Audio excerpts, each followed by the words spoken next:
So with the bell we start by coming into the space of the body, allowing the awareness to descend in this realm of physical sensations, going to the point where the body meets the cushion or the chair, getting anchored and grounded, noticing the weight of your body, the pressure that it creates against the cushion.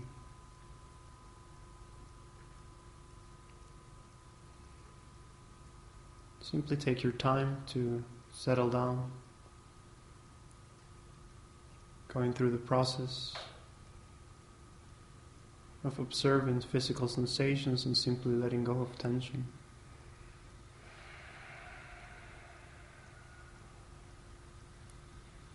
To the best of your ability, relaxing and letting go. Bringing a sense of calm.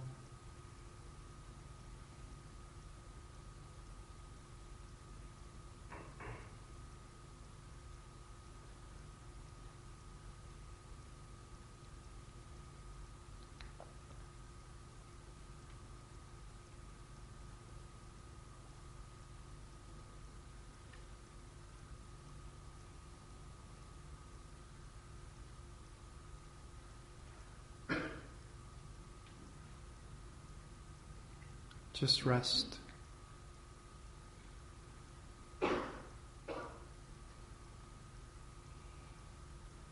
And yet in that resting, there's still awareness, wakefulness. We're not trying to space out, to fall asleep, to become blank.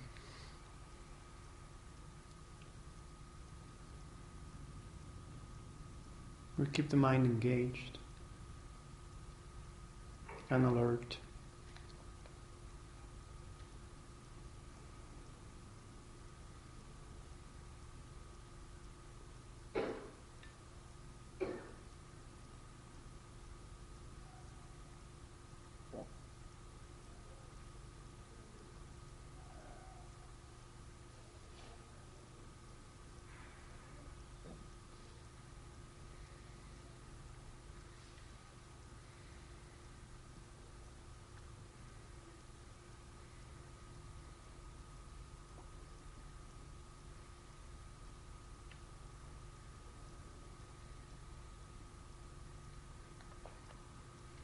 And to complete this preparation, you can observe the breath for a moment,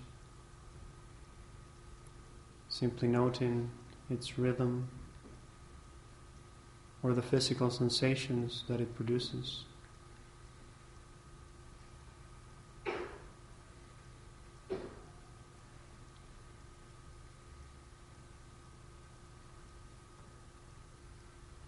In this way, allowing body and mind to become relaxed and stable.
And letting go of the breath and the physical sensations.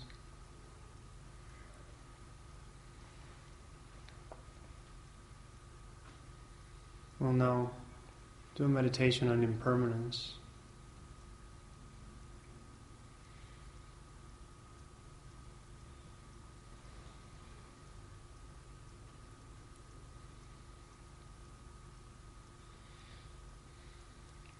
So imagine that you go inside a room. And this room has windows that go all the way from the floor to the ceiling. The room is located in a house on the top of a hill. And you get to see a panoramic view of what's below.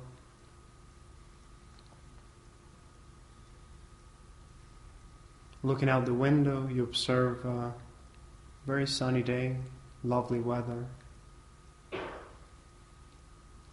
Downhill, you see many trees spreading down in the wood. Close to the woods, you see a small town.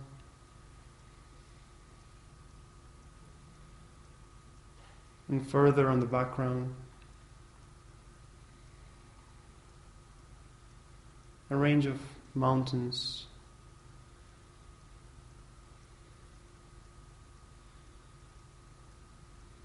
A little bit snow on the top.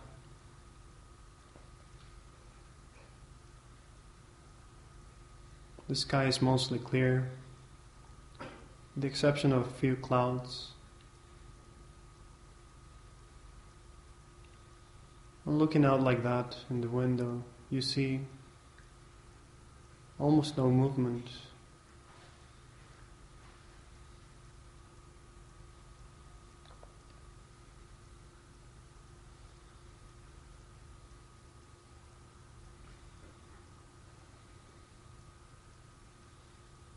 Notice that close to the window there's a small stool,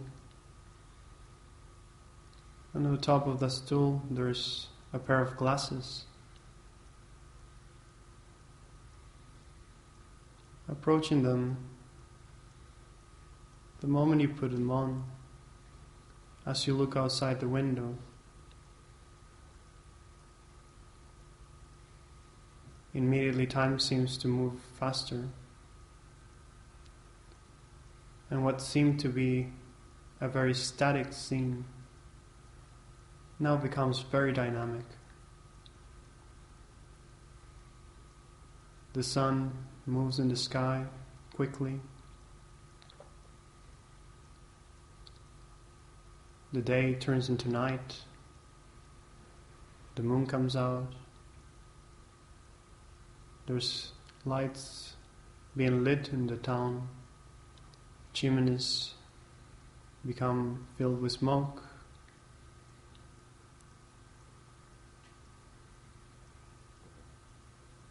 And just as quickly as the day is gone, also the night it is changing into a new day, a new morning. Observe time moving faster and faster. Days going by quickly, turning into weeks. And observe what seemed to be so static, so permanent, so unmoving and unchanging, becoming completely alive. Allow time to go faster and faster as you observe the entire landscape change. The area of the forest changes its colors as the season also shifts. Observe the trees losing leaves, changing colors, some of them growing taller.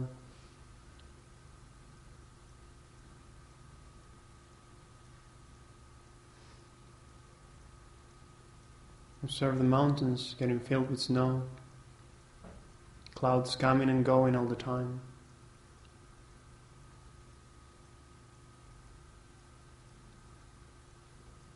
Observe people moving around in town. More houses being built.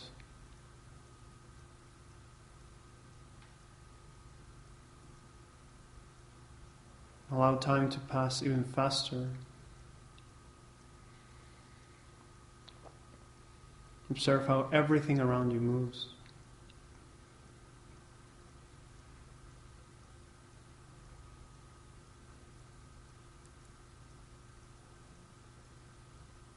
Imagine all the change that happens right in front of you. Faster and faster.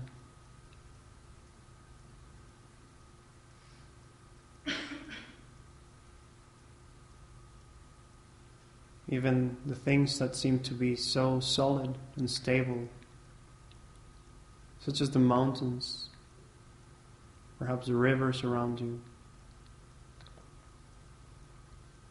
Everything is transforming and changing.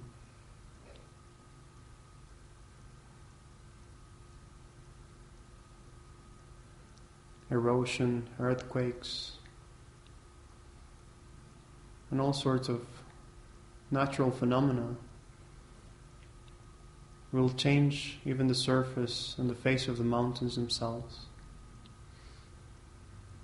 Imagine all of this unfolding right in front of you. Really get a sense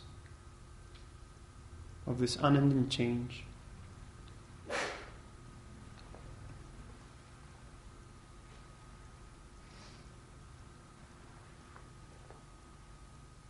And then for a moment, simply remove those lenses. Go back to seeing the scene as it was.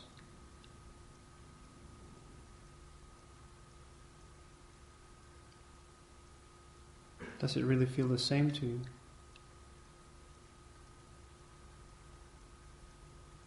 Do you still think that it's completely static and unchanging?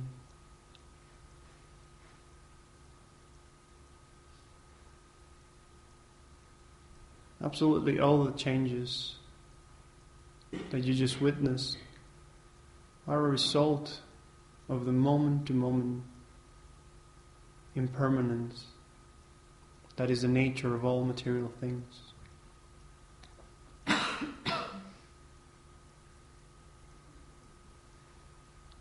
The bigger, more obvious changes cannot happen without the smallest changes taking place. Everything that we know, everything that we interact with, is constantly in motion. The trees, the houses, the clouds, the mountains.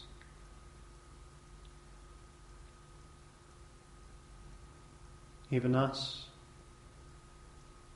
We're all made of the same particles, of atoms, subatomic particles. And absolutely all of them, every millisecond, are changing, moving, rearranging, exchanging energy.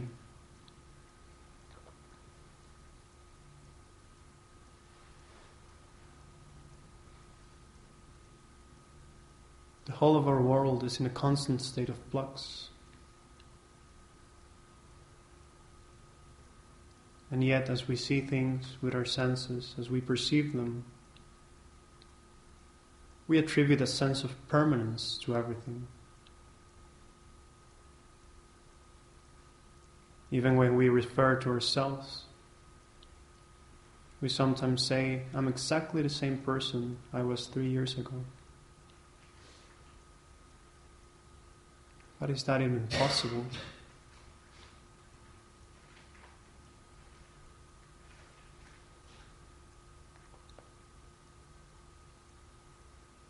Bring your awareness to your current state of mind for a moment.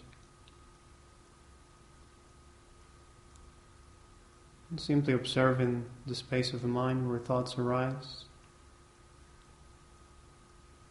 Notice if everything seems to be static, unchanging.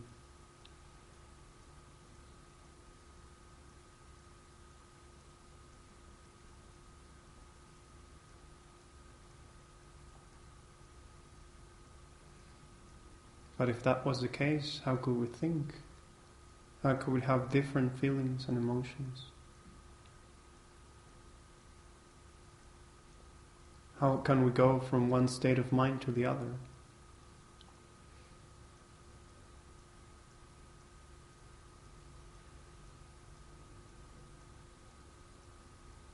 So both our bodies and minds are constantly changing, moment to moment, non-stop.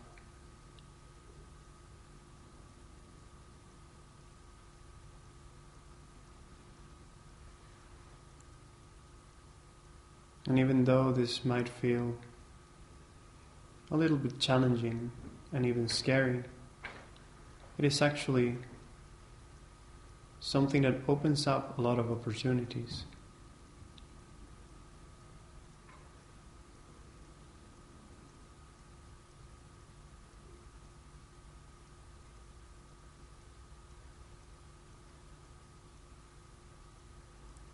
Because everything is impermanent, including our own minds, we can change our negative emotions, we can change our habits, we can change our patterns. If everything was set on stone, then we would be hopeless. But the fact that impermanence is part of the qualities of all things, then we can definitely do something about it.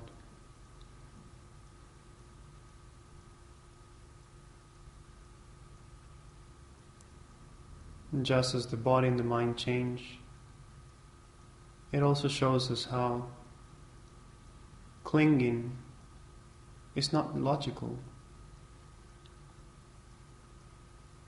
We cling to an idea that a relationship, a thing, or a situation will satisfy us continuously and endlessly. But it is simply not in touch with reality. Once we realize that everything is constantly moving, changing, then we can let go of things.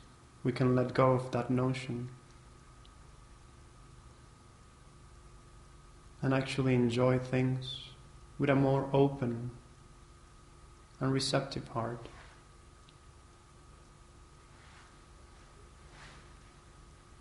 Let your mind embrace the change.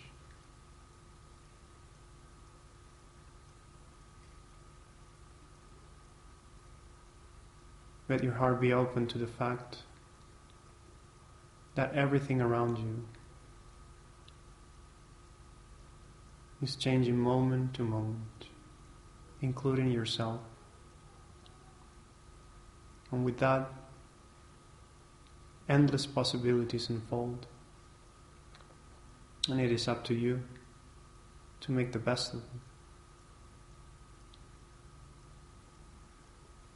By developing awareness and mindfulness, you can consciously decide and guide your life towards positive change.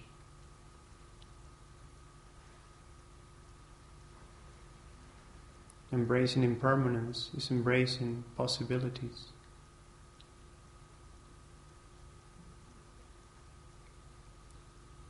So generate a strong intention, a determination to use this nature of change to the best of your ability to take advantage of it.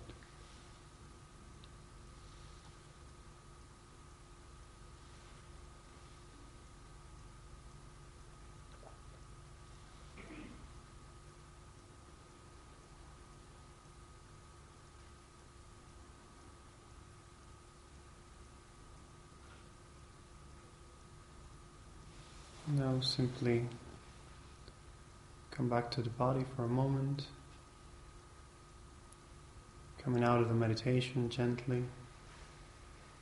Give yourself a space to take care of the body and relax.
Okay.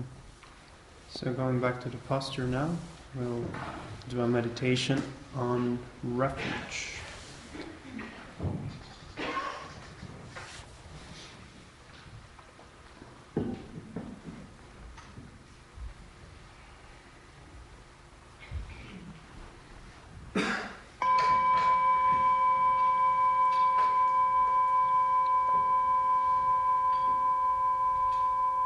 Take a moment to prepare.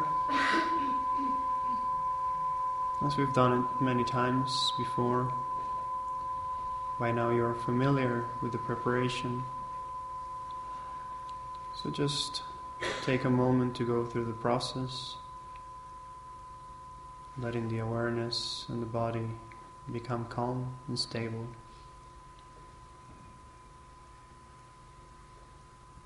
Letting go of tension and also using the breath if you need to just relax, to bring back this state of calmness and to simply let the body and the mind rest.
And once your body has become relaxed, still, while maintaining vividness and alertness, and the mind has also settled down, then gently let go of the breath and the physical sensations and go into the space of the mind.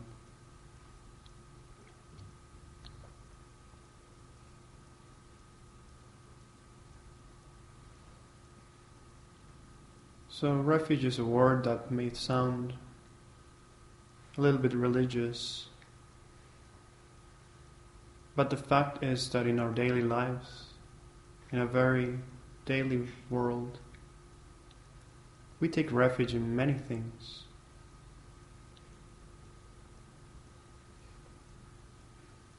When we're young, we take refuge in our parents to care for us.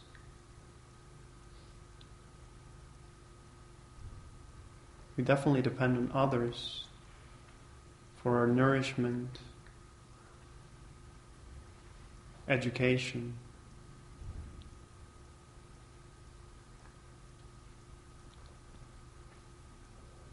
Whenever we get scared, we run to our caregiver to give us this sense of protection.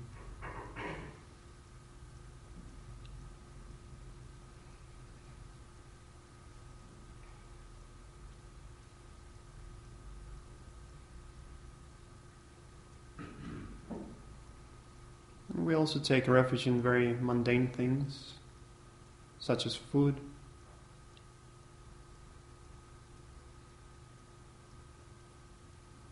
always looking for that piece of cake, the slice of pizza that will definitely make us happy.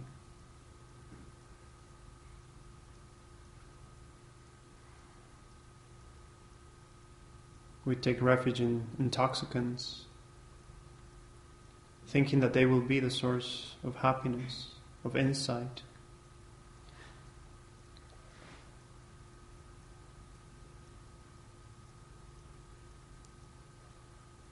We take refuge in material possessions, getting things which will fulfill us.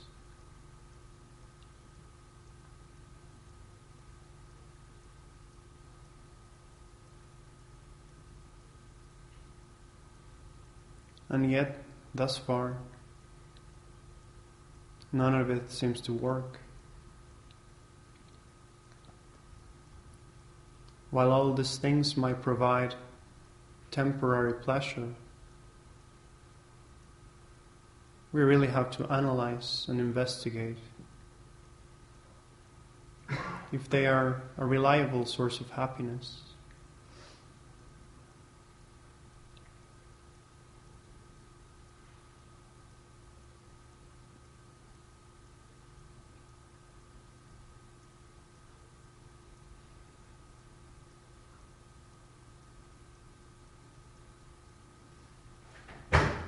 Even all the people that care about us, that have sincere intentions towards us, how much can they really do to help us?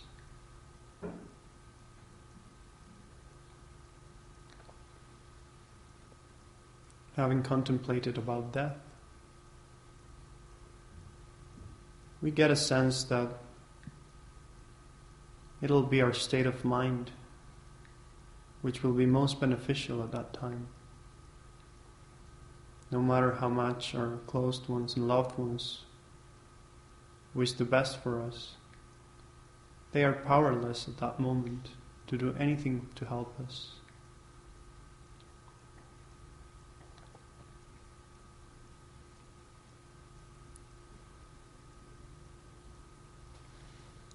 And so in Buddhism, refuge means to entrust our spiritual guidance to the three jewels, the Buddhas, the Dharma, and the Sangha. Taking refuge means to open up the heart,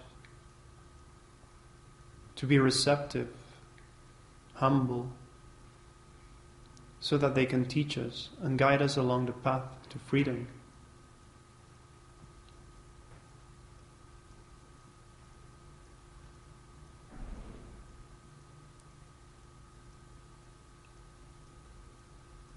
Developing this can have a very deep effect.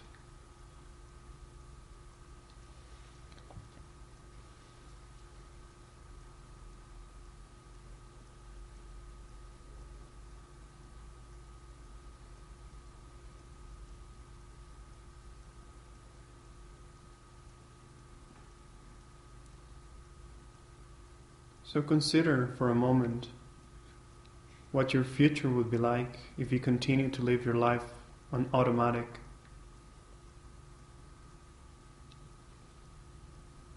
Simply reacting to things, being under the influence and sometimes even the control of destructive emotions.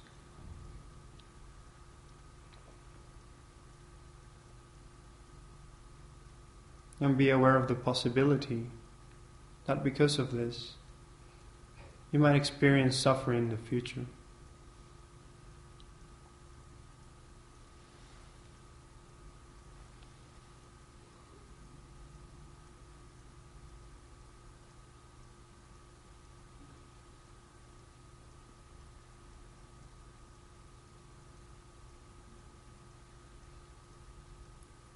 Thinking not just of yourself, but also of others who are in the same situation as you.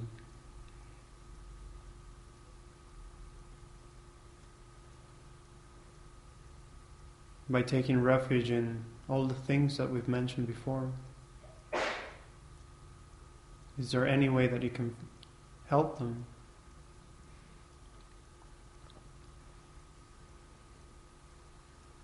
let your compassion arise. This wish to free all from suffering.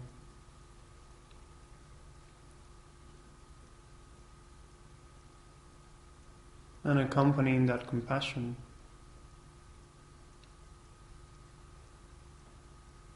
you will want to seek a means to progress spiritually for the sake of others as well.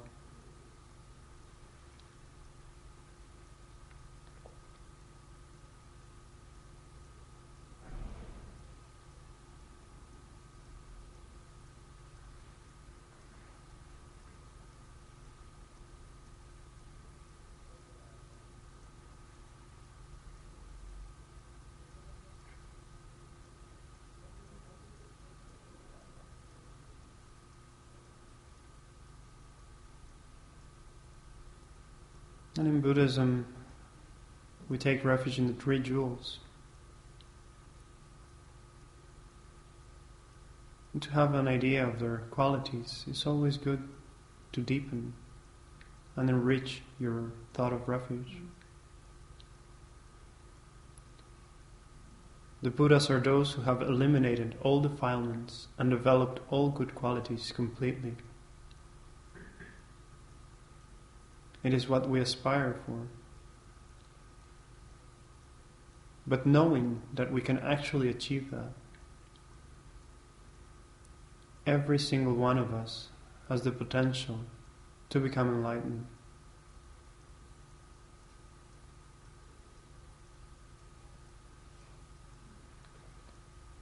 The Dharma refers to the cessation of all unsatisfactory conditions, to all the causes of suffering, and completing the paths leading to those cessation.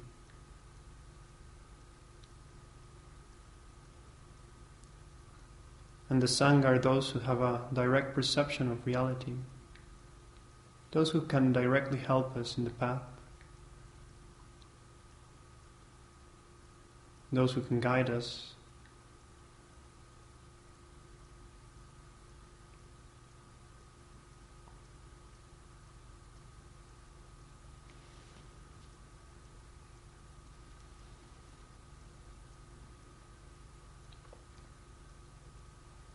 So for a moment contemplate an analogy of a sick person seeking a cure to their disease. Beings who are trapped in cyclic existence are like sick people. And we turn to the Buddha, who is like a doctor, to diagnose our illness and to prescribe a cure. The Dharma then becomes the medicine that we have to take in order to cure us from their suffering. And the Sangha are like the nurses who help us take it.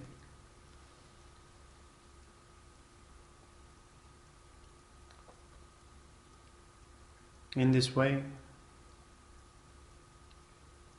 we can be liberated from misery, free of mental afflictions.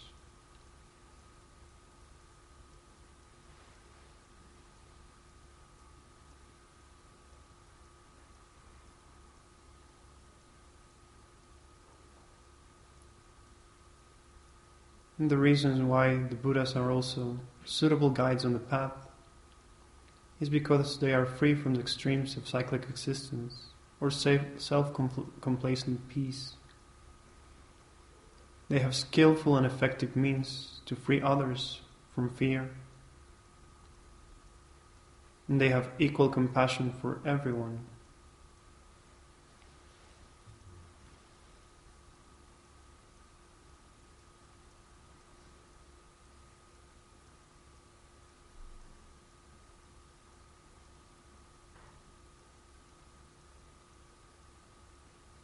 So from your heart, make a determination to follow those guides who are reliable,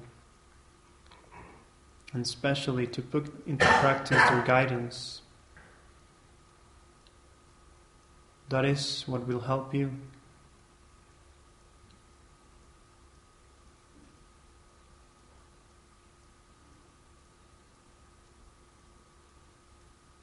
In the end, it is us who have to practice.